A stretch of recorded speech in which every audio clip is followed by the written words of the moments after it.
57. I also thank the briefers, USG Lacroix, ISG Harry, and USG Fletcher.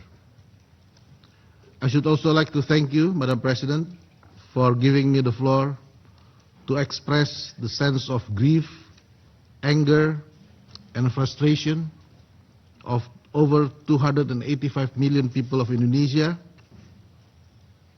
I am sure that this sense of grief, anger, and frustration is widely shared by the people of the world. I am heartened by the pouring of expression of condolences, support, and solidarity from the members of this Council and the wider international community. Let me begin by honoring the memory of the fallen soldiers of peace by calling their names in this august chamber. Zulmi Aditya Iskandar, Major, Infantry, 33 years young. Muhammad Nur Ikhwan, First Sergeant, 25 years young. Fahrizal Ramadan, Corporal, 27 years young. Corporal Fahrizal lost his life serving his duty in our post in Ashid Al-Quzair. Major Zulmi and First Sergeant Muhammad lost their lives in the attack to their convoy, providing logistical supports in Bani Hayan. We cannot accept these killings of peacekeepers. This is a grave loss to Indonesia. This is also a grave loss to all of us, to the United Nations, to this Council, and to every community that looks to peacekeepers as symbols of hope and peace.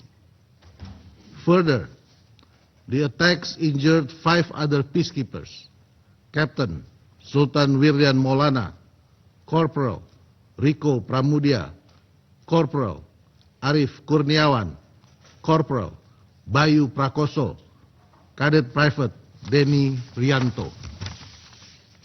These peacekeepers fell and wounded while carrying out a mandate entrusted to them by this very Council.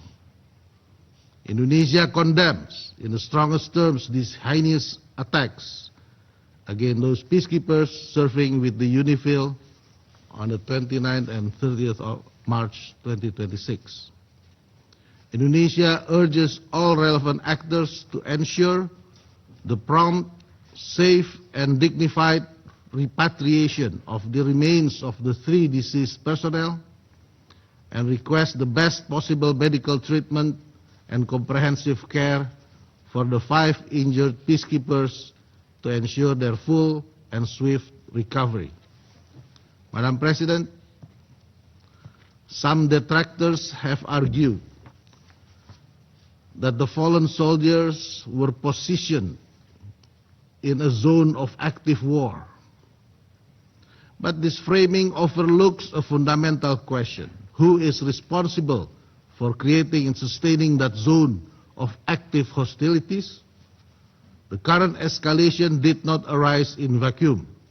It stems from repeated incursions by the Israeli military into the territory of Lebanon. Indonesia strongly condemns Israeli attacks in southern Lebanon, which constitute a serious violation against the sovereignty and territorial integrity of Lebanon. Indonesia continues to stand in solidarity with the government and the people of Lebanon.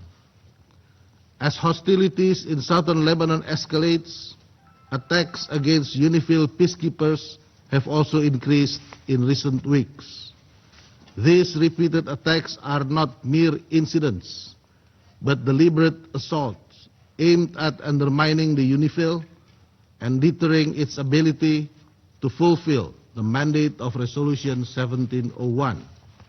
These attacks also represent a direct threat to international peace and security and may constitute war crimes under international law. We therefore demand an immediate, thorough, and transparent investigation. Let me be clear. We demand investigation by the United Nations, not excuses from Israel. We demand the Security Council to keep abreast of the investigation and to immediately follow up the results. We demand that the perpetrators must be held legally accountable. Immunity must not become the standard, and attacks against peacekeepers must not be repeated nor tolerated. We also demand a firm guarantee from all parties involved, including Israel, to uphold their obligations under international law, to immediately cease attacks and aggressive behavior that endanger UN personnel and property, and to refrain from any action that further escalates the hostilities. Madam President, the safety and security of peacekeepers must remain and continue to be our utmost priority.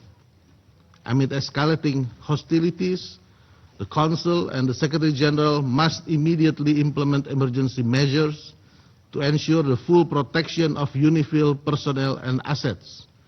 This includes review of security arrangement protocols and activation of contingency and evacuation plans commensurate to the developments on the ground.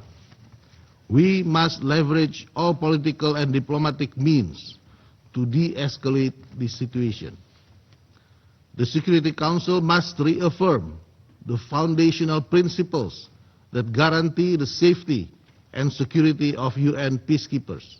It is imperative for the Council and the wider international community to take immediate and decisive action to protect those who protect peace. We make these demands in deep reverence for our fallen peacekeepers, to whom Indonesia pays its highest respect for their ultimate sacrifice in the service of international peace and security. To this end, Indonesia remains committed to contribute to the maintenance of peace and security as our constitutional mandate. Now, we demand the Security Council to act and deliver. Today, the Security Council must speak up with a clear, strong, and unified voice to condemn the attacks against peacekeeping personnel. Today, the Security Council must reaffirm the obligations of all parties to ensure and guarantee the safety and security of peacekeepers. Today, the Security Council must take decisive action to prevent future hostilities and attacks against peacekeepers. No more attacks. Thank you. I thank the representative of Indonesia for the statement. I now give the floor to the representative of Poland. Madam President, let me thank you for convening this important meeting upon the request of France and Indonesia. I would also like to thank the